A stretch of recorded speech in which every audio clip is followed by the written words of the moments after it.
Good morning. Welcome to Viking Preparedness. I am Pastor Joe Fox. This video today is going to be about taking care of your eyes in a TEOTWAWKI situation. I recently had PRK, photorefractive keratotomy, surgery on my eyes. Going to talk about the decision that led up to that, how it's going so far, and what I can kind of expect, what I think about it. So for those of you interested, that's it. Cue the intro. What about us? Don't you love us anymore? Say goodbye to the BCDs. Pew. All right. Hey, I wore glasses from the time I was in 8th grade, and starting in 10th grade, however old a person is in 10th grade, I smell a fire. Back here, Joe. Starting in 10th grade, I started wearing contacts. Hard contacts, and then they came out with these things called gas permeable, which were much nicer, and I wore those for years, decades. And then when I retired, quite frankly, I just got tired of the dust getting in my eyes and having to mess with them and that kind of thing, and I didn't really care what I looked like a whole lot anymore, which was the big thing behind wearing contacts. And so I just started wearing glasses again. Well, the problem with glasses, I'm blind. I was. I had 2400 vision. 2400. And so when I did not have these bad boys on, I couldn't see anything. I couldn't see across the room. I couldn't see. And from a survival perspective, from a preparedness perspective, yeah, I did all the things. I had so many pairs of these glasses. I have 2 pairs in my bob. I've got an extra pair in my car. You know, blah, blah, blah. They're just everywhere. I used to buy a lot. These are from you. Thank you, Uncle Sugar. But I have a bunch that I bought from Zenni Optical, which is a great place to go. I think it's ZENNIoptical.com or something. For cheap glasses. So I have glasses everywhere because they were so important to me. I could not function without them on. Example, get up in the middle of the night to go pee. I gotta find my glasses and stick them on first, or you know, I'll fall down or something. And so my wife finally convinced me that we had enough money to get my eyes cut on. And it took a while. We thought we were going to do it about 2 years ago, and then something came up and we had to use that money somewhere else, and so we finally decided, okay, let's go do this thing. So I went in for the assessment, and it's like a normal, I went to the LASIK Vision Center in Tulsa, Oklahoma. You go in for a regular eye exam. You know, they dilate your eyes, they do all that stuff. All you people with glasses know about that. And then they sit you down and they counsel you. And they say, look, we offer LASIK and we offer PRK. And she says, so I'm going to explain both of them to you. And she gets into her thing. I said, I can probably save you a lot of time if you just tell me what the costs are. And she kind of smiled at me and said, the cost is the same for either one, which was a surprise to me. And they base the cost on how bad your eyes are and how much correction they have to do. And this is why, in the Army, when I was in, and things could have changed, you could not have LASIK surgery. Because if you had LASIK and there were blast pressures, or you took a sock to the head, or you fell down and went boom or something, it can make your eye lens or something. It can do something bad to your eyes if you've had LASIK. But they started giving, they started with special operations, dun dun dun, giving our guys PRK right as I was getting out of the Army, and so I didn't get it for free. But PRK is a slightly different procedure. It's done with lasers, and if you want to learn more about it, go look it up on Wikipedia, PRK. But that is a tougher operation, I guess. You know, your eye is tougher at the end of it, and it's better suited to blast pressure, sock in the head, things like that. Hey, I teach combatives, and you know, I know I'm an old dude now, but I still roll around a little bit, and I can still envision a time when bad things could happen to or around me, and I don't want my eye lenses popping off. Okay, so I opted for PRK, and as she explained it to me, and then as the doctor explained it to me again, here's the deal. With LASIK, and I paid for LASIK for my daughter about, I don't know, 8 years ago. With LASIK, You go in, it's a couple second operation. You go home, you take a 3-hour nap, meaning keep your eyes closed, and you can see. And within like 3 days, you can see great. Not so much pain, not so much recovery. It's kind of like get it one and done, right? And you're good to go. Easy recovery. With PRK, and they explained to me, and they explained to me like 3 times and made me sign all these things saying, yes, I understand, yes.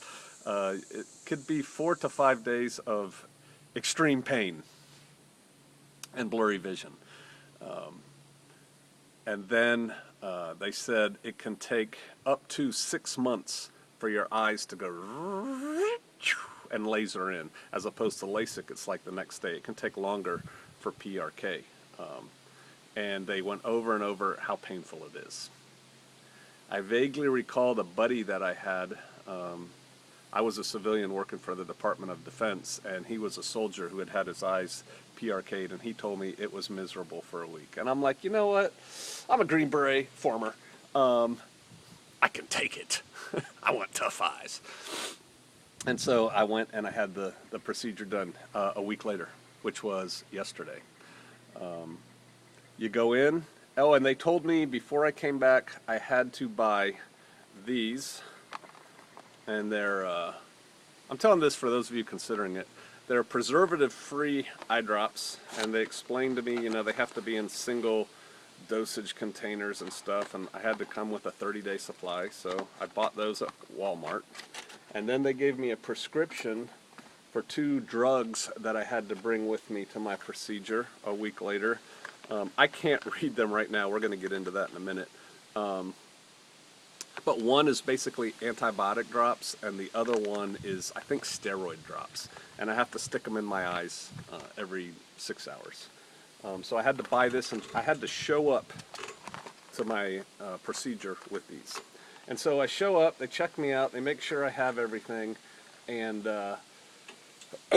it's all good. And then they told me I couldn't drink coffee that morning because it dilates my eyes. That was one of the harder things about this procedure, because PJ loves his coffee. It was a long drive. And so we had to get up very early and drive without coffee. Sad face. And so I get there, and then they put me in another waiting room, and I had to wear the little head thing, you know, the keep the hair out of the operation. And they gave us little booties to wear. And then the doctor comes in, and he briefs, because there are about 4 people in the waiting room. He comes in, he briefs us again, make sure we do want PRK. Yep. And then when my turn came up, they say, Mr. Fox, come with us, and I go into it looks like an operating room, about 3 nurses in there, and the doctor, who was cool. Talk about him a little bit later. And he said to me, before I even get on the table, are you sure you want PRK? I said, yeah. He goes, you know the recovery is painful and longer. I said, yep. He said, okay, get up on here. And so you lay on a table, there's a little thing that holds your head still, and they have a little pillow under your knees, so your knees go over it. He gave me a teddy bear to hold. I didn't want to hold it. And then the discomfort starts. They swab, they put eye drops, they put a big light on you, so that bright light shining in you, and then they put these drops in your eye which sting. I think they're numbing your eye. And then they tape your eye open, and then they put those horror movie clamps in your eye and hold it open. And then, oh my God, and he's trying to carry on a conversation with me. They take like a Q-tip or something. You know, you can't really tell. And they swab your eye. And it felt like they're just going like, it's like, ah. I was clenching my fist on. That was no good. No bueno. And then they go, all right, focus on this little green light thing, and zzz, and you can kind of smell flesh burning, but you can't feel anything. And then they switch eyes, and they do that really uncomfortable swabbing of your eye and clamping open thing, which is no fun. It took longer to tape my eyes open and swab them than the actual operation took seconds, right? It was amazing. And so then they take all those things out of my eyes and take the tape off, and they say, all right, you can sit up. And when I sat up, whoa, I could see. I couldn't see great. It looked kind of like I was looking, it was foggy, a little blurry, but I could see so much better than 10 minutes before I could see without my glasses. I mean, I could actually see things. It was like, wow, this is cool. He goes, oh, just wait. And so then I went into another doctor, gives me a preliminary eye exam. He said my results were phenomenal. He goes, this is amazing for 5 minutes after the surgery. So we're hoping there. And then he prescribed me some more drugs, which are these. And it's basically Oxycontin and anti-nausea medicine. But then what he recommended to me is don't take them and try and use Tylenol, extra strength Tylenol, and Motrin, 800 milligrams of Motrin. And he explained to me how to take that. And I agree. I have been prescribed super painkillers before. I've taken them once or twice for just like 1 or 2 times and then quit taking them. I hate what they do to me, right? I just can't stand it. So not taking these. They gave me this cool little bag with these glasses. Aren't these cool? I really don't want to take them off right now because it's a little bit bright. And then they gave me these, I call them my halo goggles. I wear these at night so you don't rub your eyes. It's really important, and I guess with LASIK also, that you not rub your eyes. And then he also gave me 2 vials of liquid Motrin, and so I put a drop in each eye every 6 hours for the pain, man. And so that's what they gave me. Let's talk about my vision. I was concerned, because another point, they emphasize the pain. They make sure you realize that, because I guess they get in trouble for that. They make sure you understand the pain that you're going to go through for 4 or 5 days. And they make sure, and again, you have to initial, like 3 different pieces of paper, that you're going to need reading glasses. Well, I remember I hadn't worn contacts for a while, and then I got this job as a consultant, and I didn't want to walk around with my old man glasses on, so I got contacts again. When I had those contacts in, I had to go get reading glasses. I couldn't read the speedometer. I couldn't see anything when I had my contacts in. And so that's what I was anticipating with this. And I was thinking, man, I'm not going to be able to see anything without my reading glasses on. I'm really trading one pair of glasses for another, yada, yada, yada. I did talk to the doctor before I had it done, and I said, hey, I shoot a lot. Will I be able to focus on my front sight? He said, absolutely. So here's the good news. And right now my vision is still sharpening and clearing up. We're anticipating 2020. I would say right now it's probably 2030, 2040. With my glasses on before they tested me, I was seeing 2025, so I'm a little bit less than, without glasses, I'm a little bit less than I was when I had these on. So I'm not as sharp looking far away as when I used to have my glasses on. But they said, yeah, no worries, it's coming. I'm pleased to tell you, I told my wife, you're going to have to read my emails to me and respond, for me until I get my eyes settle down and I buy reading glasses. And I can see a little bit. Now, some things are hard for me to see, like dry eye therapy, long-lasting, fast relief. It's a bit of a strain for me to read that on there. I still do the thing like when I had my regular glasses on, I'd look over the top when I tried to read. I can't read these little words back here. They're too small for me. But I can just blow up on my phone, my email, and I can read it easier. So that's good. I can function at the reading level without reading glasses. I don't know that I'd want to sit down and read a novel, but before with my contacts in, I couldn't do anything without my reading glasses on. I mean, I drove with reading glasses on here so I could see my speedometer, and that's not the case. I can see. I can read my watch. I couldn't read my watch when I had my contacts in, and I can read my watch now. So I'm very happy so far. Let's talk about the pain. It hurts. It does. My wife's been reading this brain book that a friend of ours gave us, and she's been explaining to me pain. I know a little bit about pain management from other things I've done in the past, and if you don't care, it don't matter kind of thing. But I go through spots where I'm like, like flashes and sharp pain and stuff. I'm putting these drops in every hour. They're just regular, like some kind of saline solution.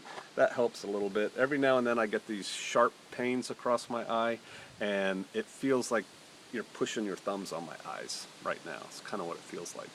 I woke up this morning at 4:30 in pain, and I was wearing my halo goggles because, again, they don't want you to rub your eyes. So I had these on, and I thought they were too tight and giving me a headache. So I wake up and I take them off, and I'm like, no, that's my eye that hurts. And as it turned out, it was time for me to take pain medicine.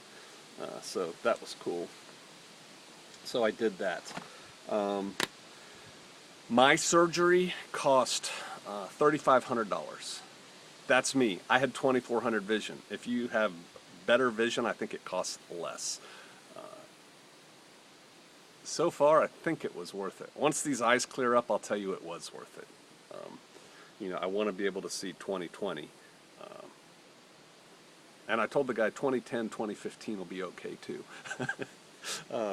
But hey, that's me. My doctor was cool, just a cool guy. We have a lot in common. You know, he did combatives and other things. Cool dude. If he didn't live so far away, I'd probably look him up. We'd hang out together a little bit. The people there were great. So if you're anywhere, you know, within 5 hours of Tulsa, you might want to consider getting it done. And again, wait till my final review. Let's see how these peepers turn out. But hey, that's me. Preparedness, vision, very important. I tell people all the time, I told them in my patrolling class, when you're walking around at night in the woods, you should have clear lenses on, whether you wear glasses or not, right? You should have lenses so you avoid a poke in the eye. Now these are a little bit too tight, and if you were trying to move in these, they'd sweat up. But you can get, like, you know, shop glasses type things. They make them cool now. You should wear them. You should protect your eyes. You know, when you're driving, you should have sunglasses on in case your windscreen comes in or something. But yeah, I'm considering this a really good investment in our future for preparedness. Like I said, I can get up in the middle of the night and see. I can sit in the bathtub, look out our window, and actually see the woods, as opposed to before. You know, it's just like a blur out the window. So that's pretty cool already, and you know, it should do better. All right. So I thought for those of you considering it, you may want to consider that. Again, the reason I went with PRK instead of LASIK, the recovery time is harder, longer with PRK, but I think you get tougher eyes because of it. Able to withstand what may be coming our way. Okay, I hope you enjoyed that. I'm putting this one on YouTube because I think a lot of people really need to see this. I'm going to shoot a video here directly for Patreon on the North Korean missile thing that just happened, the bucket bomb in London, chips in your hand, you know, world events kind of thing. I'll put a link to the Patreon site down below in the discussion. If you were considering getting this done, the pain's worth it to me so far. Again, assuming I end up with 20/20, it's fine. Consider it. All right, I will see you out there.